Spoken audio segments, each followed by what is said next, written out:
You ever have those moments?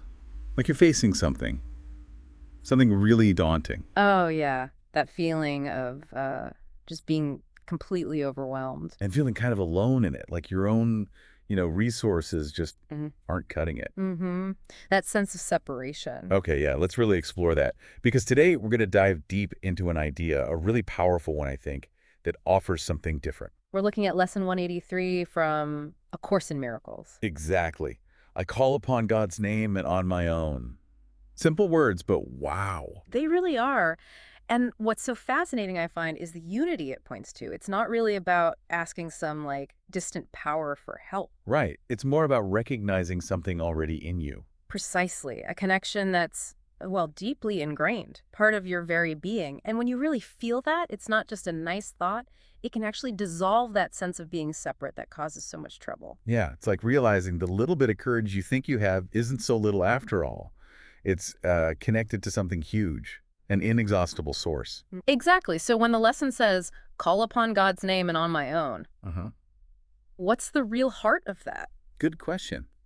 It ties into the bigger picture of the course, doesn't it? It does. It's fundamentally about realizing your true self, your, let's call it, divine identity. It's linked inherently with the divine. And God's name here, it's not necessarily about a specific religious name.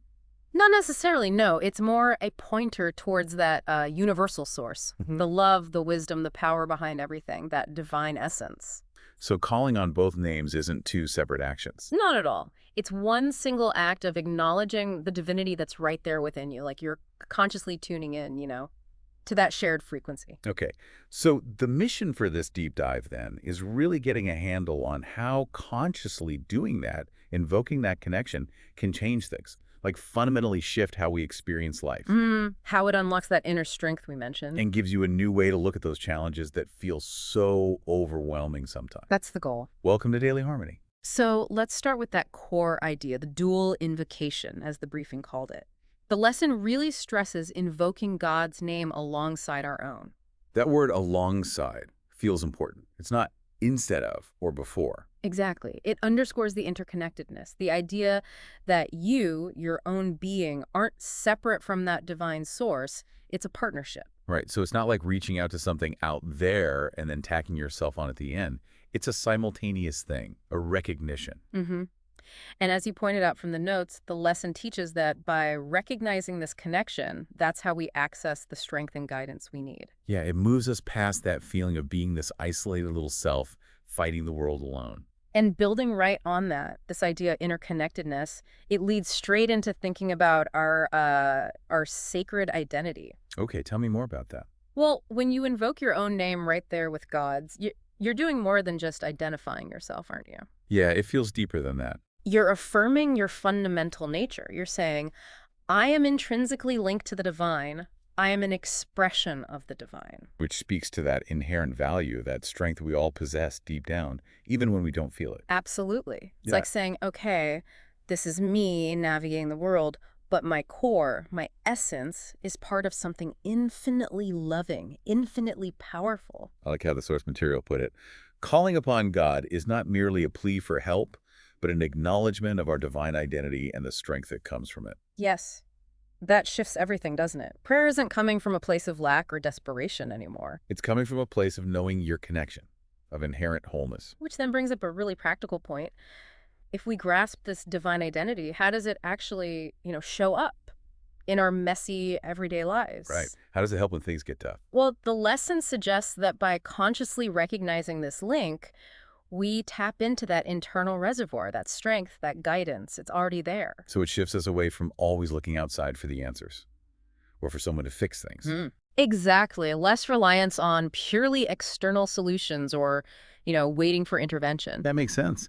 It's like finding this deep well inside yourself, but realizing the well is connected to like an infinite underground ocean. That's a great way to put it. And the lesson encourages deepening that faith and trust in that divine presence within, not just believing in something abstract out there. But trusting what's in here and trusting its connection to the bigger picture.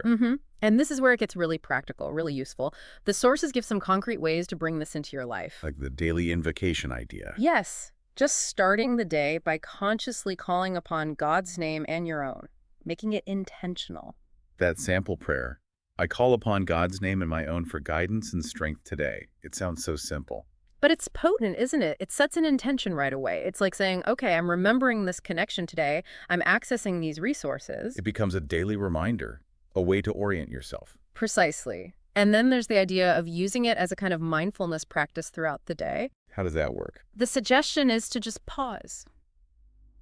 When you hit a moment of challenge or doubt, just internally repeat the phrase. Oh, I call upon God's name and on my own. Yes. Just bring it to mind. I can really see how that would work.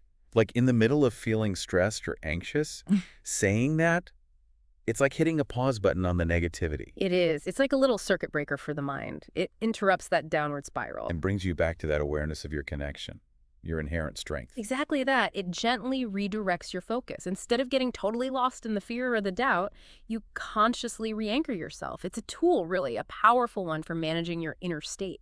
And it's not just for small daily stresses, is it? The sources mention using it in more intense situations too, like prayer in fear or doubt. Mm-hmm. For those times when you feel really vulnerable, really alone, consciously repeating God's name and your own, it can be a lifeline. A way to reclaim that inner peace. Shift your viewpoint. Yes, to remember you're not truly separate, never truly unsupported. You're intentionally replacing the story of fear with this direct, personal affirmation of your divine connection. And that connects to the idea of reclaiming your holiness, doesn't it? Beautifully.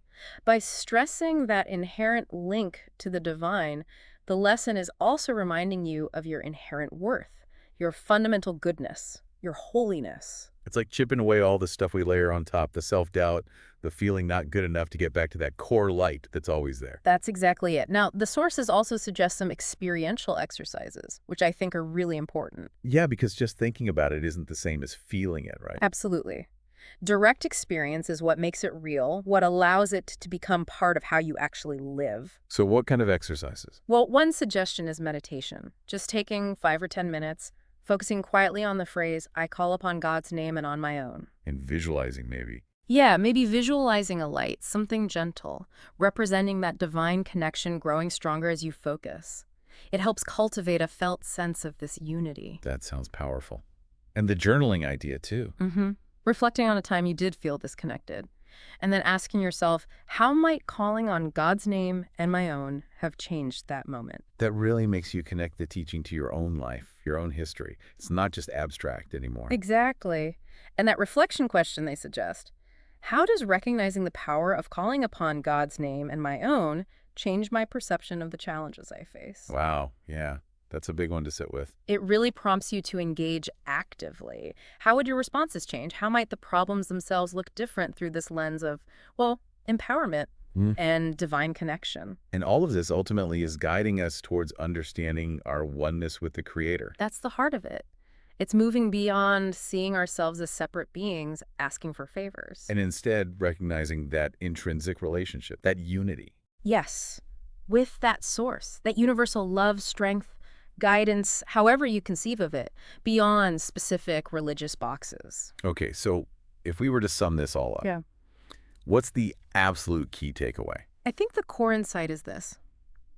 When you consciously call upon both God's name and your own name, you are actively doing something. You're acknowledging, and more than that, you're tapping into this fundamental divine connection that is always within you. It's like flipping a switch, activating an inner resource. Sort of, yeah. An inner source of strength, guidance, peace that's always available. This unity isn't just a nice idea. The Course teaches it's the reality of your being. And the real power, the transformation, comes from that shift in perception, how you see yourself, how you see the world. When you consistently operate from that place of inherent connection, things just land differently. Challenges seem less overwhelming. You start to build this deeper trust, a faith maybe, in that divine presence right here, inside you, as you. That's beautifully put. Right here, within you, as you. So maybe a final thought for everyone listening to ponder. How might your daily life, the good bits and the tough bits, actually transform if you consistently met them by consciously affirming this inherent connection? By saying, I call upon God's name and on my own. That's a powerful question to carry forward. It's really an invitation, isn't it, to explore living differently, to live in that daily harmony.